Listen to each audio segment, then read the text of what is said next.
In this video, I'm going to be showing you how you can add friends on Discord mobile. So once you've launched up Discord, tap on the little friend icon, which is the second button there at the bottom row. Now you have a couple of options. You can sync your contacts from your phone, or you can see a little add friend button at the top right hand corner. That's what most people will use, and then tap on that. And now you need to put in the person's username and their tag. So you have to start off with their username. So I'll put in something random. And then you have to put in their hashtag with no spaces. So I'll put in a random hashtag just for this video.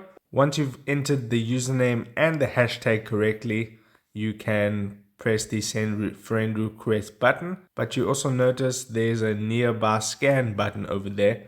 If you're close to someone and you both have Discord, and then you tap the nearby scan, then you'll show up on the add friend screen and you can add them that way.